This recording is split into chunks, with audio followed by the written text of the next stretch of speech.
Hello traders, this is Jim Comiskey, Senior Market Strategist here at MF Global, coming to you live on Friday the 28th. Okay, give you some commentary on the metals complex, amongst other things, as you know. The opinions that I'm about to express are mine and mine alone, and are not necessarily shared by MF Global. Okay? Let's just start with a couple of quotes and then I'll start the rant. Gold is currently down $2.70 to $17.45. Silver up just a dime, 35.21. Copper is up just 0.35, 369.55. By the way, don't have a chart up right now, but this is the biggest, really the biggest 6-day rally in the history of copper. Okay, in the history of the copper futures. Quite impressive, up 14% on the week. All right, that'd be a 5-day period. All right, the euro is down just 36, 141.65, and the greenback is up 12 to 75.13. Okay, so the day after the Europeans supposedly come up with some fix, quote unquote, they're actually looking for help from Brazil, China, India, and Japan. All right. So here, this from Zero Hedge. It's a nice little synopsis here. Okay. The voluntary haircuts, okay, that have still not been fully acknowledged, even from the original 21%, let alone 50%. Okay. Greece's debt is projected to be 120% GDP after 8 years, pretty much where Italy's is now. Okay, the $1 trillion fund, as I've talked about a couple days ago, yes, Wednesday, about how this fund has like $100 in it, real money. Actually, it's more like, you know, well, there's more than $100 there, but not much more. The Euro $1 trillion fund has not even been established yet, thus the begging bowl to China, Brazil, India, Japan. What inducements will be offered? Exactly. So the world is going to share the pain here, no doubt in my mind. All right. There is no strategy out of this conference, you know, the one that we've been anxiously awaiting for results. By the way, it was a 4 a.m. Chicago press conference. No strategy whatsoever for employment or to correct internal or global trade imbalances. Austerity measures continue to asphyxiate the continent. Tax revenues collapse further. Depression looms. Debt levels surge again. And yeah, so all in all, nice try, but no cigar. Expect more summits sooner rather than later. No question about it.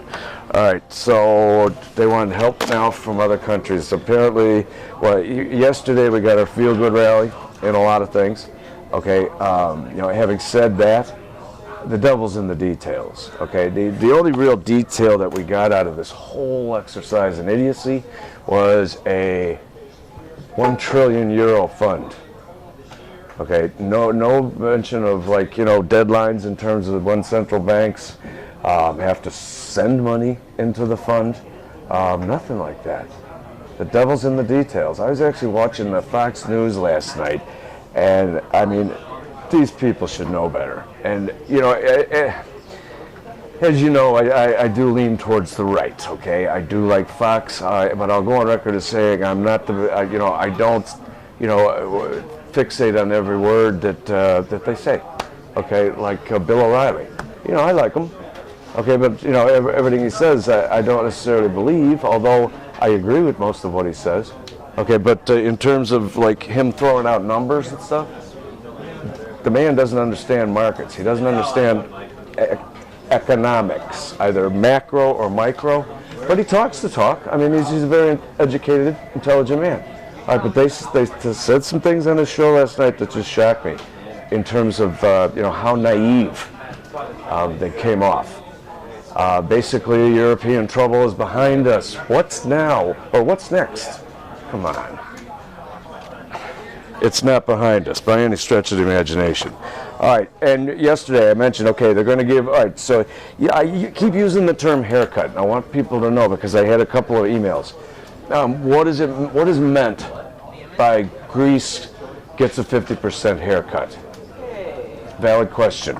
Okay, it's not like they got half their head shaved either. Okay, suppose they owe, it's an ungodly, suppose they owe 50 billion euros. Okay, the dollar equivalent of close to $85 billion. Okay, so with a 50% haircut, their debt has just been cut in half. Okay? Debt forgiveness. I've been talking about this for a while. The only way this thing is gonna be resolved is global debt forgiveness. Is that going to happen? I think the can of worms was opened yesterday with Greece. What is to prevent Italy, Portugal, Ireland, name it? Name the country that has bad paper out there on an international bond market. Okay, the can's open. Okay, so now if I'm Ireland, and I'll get to some headlines shortly. If I'm Ireland, well, you know what?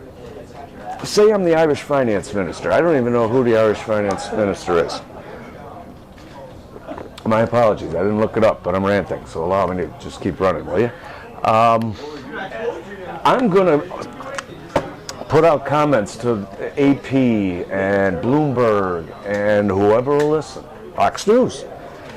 Yeah, I see 0.5% growth in GDP, Irish GDP next quarter.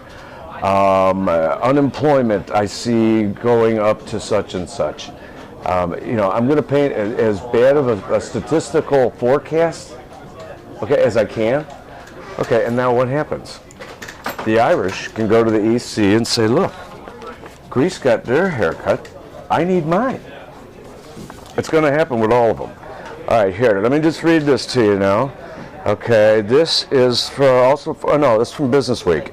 Okay, the global moral hazard dawns. Merkel, okay, says it must be prevented that others come seeking a haircut as Ireland cuts its GDP forecast.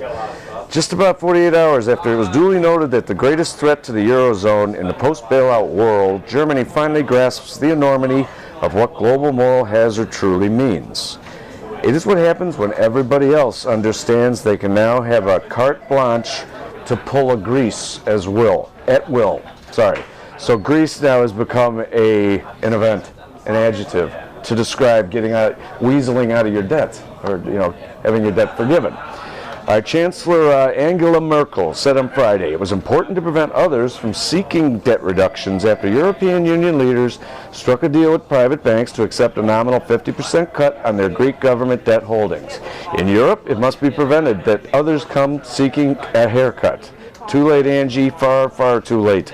Because just as expected, here comes Ireland, and literally a few hours ago, they launched their first warning shot that will imminently lead to what will be demands for equal treatment with Greece. Next up, Portugal, Spain, and of course, Italy, which won't, however, be faking a real economic slowdown. Ireland's government just shaved at least 1% off its 2012 economic forecast, citing a global slowdown which is curbing the country's export-led recovery. Game on. Every country out there, up to and maybe even including the U.S., are going to seek haircuts. Okay, right. Speaking of Italy here. Okay, this is from the FT, Financial Times. The Italian 10-year bond, actually, it didn't go good, guys. It really didn't go good. 6 billion euros worth of Italian 10 years.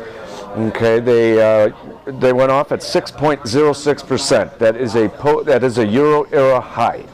Okay, so the cause of the renewed tension in the bond complex. Actually, what they did was they auctioned 6 billion euro worth of 3-year, 8-year, and 11-year notes. Okay, the 11-year went at a euro era high. I want to be clear at 6.06%. So the Italians are being forced to pay through the nose for money. Okay. Okay, Italy. While we're on the subject of Italy, this is a good one. This is from the Daily Telegraph. Okay, you might want to sit down. Just make sure you're sitting down, because this one's a lot of fun. Okay. The Italian government just bought 19 Maserati supercars. Okay, Italy may be in the midst of a savage austerity drive, but that has not stopped defense ministry officials from ordering a fleet of armored Maseratis to ferry themselves around Rome. You can't make this stuff up. You really can't. By the way, the delivery of the 19 top of the range executive cars has raised eyebrows at a time when the country is meant to be shaving billions off its public spending.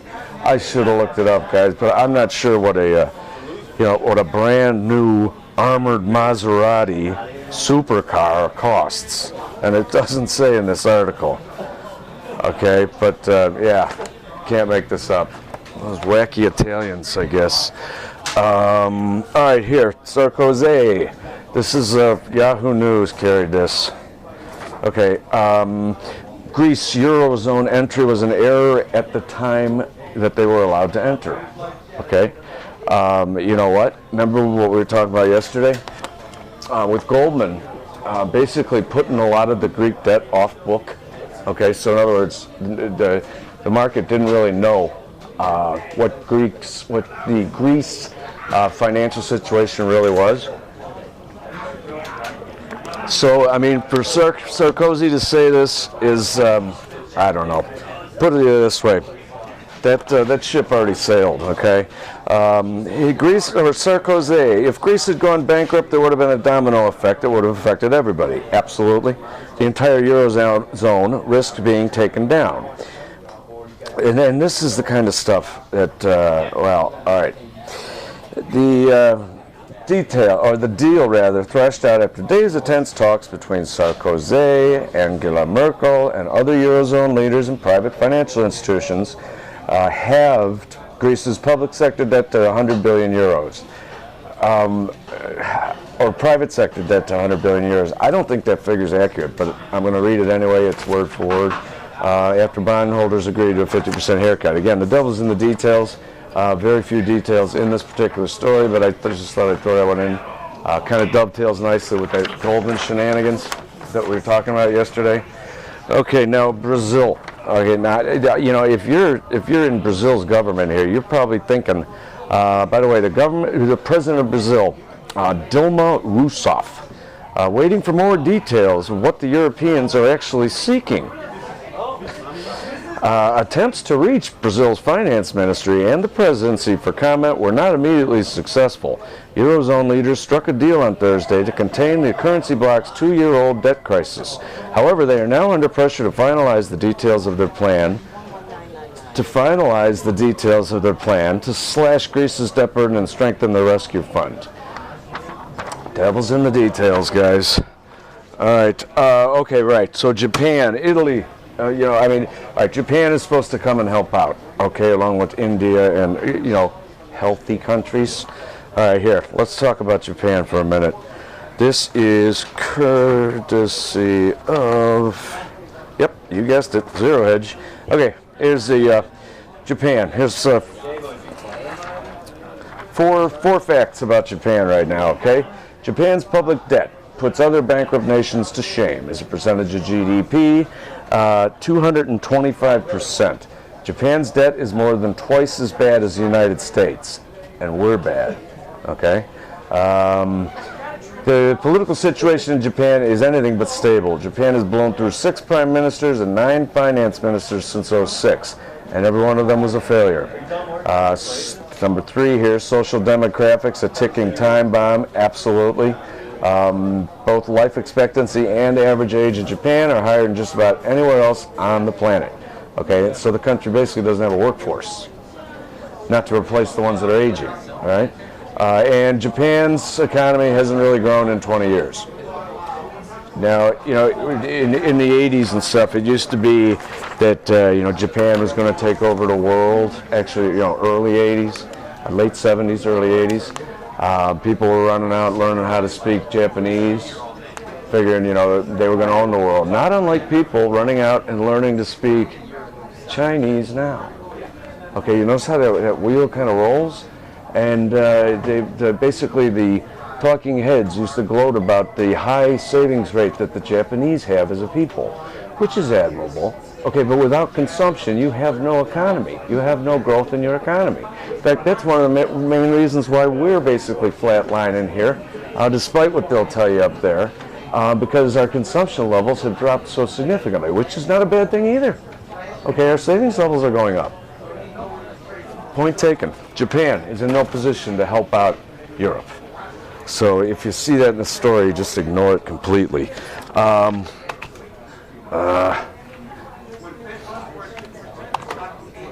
All right, sorry, I was going to go to the comments from today, but I got some comments that I want to read from yesterday. Okay, I wanted to read them yesterday, and I neglected to do so, so let's get to it, and then I'll let you guys go. This is from Mr. SWJ 2009. It's from 1 day ago. All right, Jim, how can we reconcile these two facts about the silver market? One, world production of silver for 1 year is 900 million ounces. Number two, the paper silver markets trade over 1 billion ounces per day in caps, exclamation point. Is physical silver being manipulated by non-existent paper silver? When will physical silver once and for all show its true value? All right, legitimate question here. All right, and let's clear up some confusion. Now, what you're referring to here, or what is being referred to here, is the notional value of a silver futures contract. Okay, Tim, can you get the comments back up? Yeah. I don't know how that happened, but I'm going to keep talking. I don't know if I see me. We got like 5 minutes. All right, cool. Anyways, time out. 1 sec, guys. All right, the notional... Picture my answer. Yeah, right. Sorry about that. We are a professional organization, however. I'll have you know that. Notional value of a silver contract, one future, okay, it is a 5,000 ounce silver contract, okay, basically 99.9999% pure. Okay, now the notional value is something that you should only really be concerned about if you're taking delivery. Now, I've had this conversation with many people, and Turd Ferguson, we discussed it on the Turd rant on the podcast. All right, now 5,000 ounces, silver's at it was at $35.18 an ounce. Okay, that equates to $175,950. That is what you would have to have in your account to take delivery of one silver futures contract. Now, with silver trading on the order of 30 to 40,000 contracts a day, yes, it's trading, half 2 billion ounces a day. Okay, but you can't look at it like that, all right? Because no one takes delivery of, very few people take delivery of futures contracts, for one, and two, to quote it on a notional basis it's misleading. Okay, it's very misleading. You know, when I used to be in interest rates, exclusively in interest rates, or late 80s, early 90s, early to late 90s. Eurodollar contract at the Merc. It's a $1 million, the notional value is a $1 million contract. It's the overnight lending rate on greenbacks parked overseas. Okay, very similar to LIBOR. Anyways, $1 million contract. Okay, but it's $25 ticks. All right, but if you're doing a 10 lot, okay, buying or selling a 10 lot, all right, that $10 million just traded. Come on, a 10 lot's nothing. So it's misleading to think 1 billion ounces a day because the size of these contracts is so large. All right, you're dealing with a lot of leverage. Take that for what it's worth, okay? But to answer the last question, is physical silver being manipulated by non-existent paper silver? Yes and no. I mean, I might be old school, but I don't think any market can be manipulated for very long. Okay, there's been a couple instances. I know a lot of you guys believe J.P. Morgan's manipulating silver, and yes, they may or may not be. I don't know. I can't definitively say one way or the other. I do remember the late 80s, Ferruzzi, an Italian grain firm, tried to corner the soybean market. Okay, who can forget when the Hunt brothers, late 70s, tried to corner the silver market? How long did that manipulation last? Mr. Market's far more powerful than for any one entity. Or even group of entities to control for long.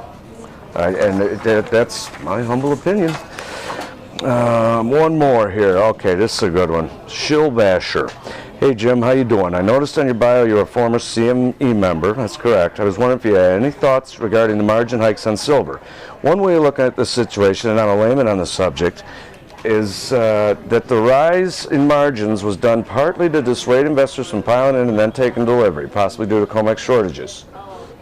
Okay, this would be short-term bearish but long-term bullish. Am I on the right track here? Yes, sir, you are. You're definitely on the right track. But again, the delivery mechanism isn't employed that much. It is, but it isn't employed maybe nearly as widespread as some of you may believe. Okay, and by the way, if you go on Google, you can actually prove to yourself how much silver is in inventory. Google CME silver warehouse stocks. Okay. And just follow the links, and you'll see there's 5 depositories. I'll see if I can get them right. Scotiabank, Makata, J.P. Morgan, Royal Bank of Scotland, and maybe Barclays. But there are 5 of them. Bank of New York, Mellon is one. Barclays isn't. All right. So, anyways, in terms of shortages, no, I don't believe COMEX has shortages in their supply stocks because of the lack of huge sizable deliveries. But it does happen. I don't want to be unclear here. People do take delivery, but very few. Okay, one more comment I want to read from yesterday. Okay, hold on. Hey, Gail. Shill Basher. Gail. Come here. Yes, Shill Basher. My dark mysterious Chiquita is back again. Lovely. Get her to say hi next time, can you? Hi, Mr. Shill Basher. Hope you have a great weekend. See? Do I not deliver? Okay, again, we are totally professional here. Have yourself a wonderful weekend. If you'd like to leave comments, please feel free to do so. We're getting interactive with them. Or shoot me an email. My email address is just the letter J, COMISKEY at mfglobal.com. Feel free to give me a call. My number 888-800-5373. Have yourself a wonderful weekend. We'll be back with the more formal with shirt and tie and coat and stuff next week. Please always remember, trading commodities is inherently risky and not suitable for all investors. Thanks, guys.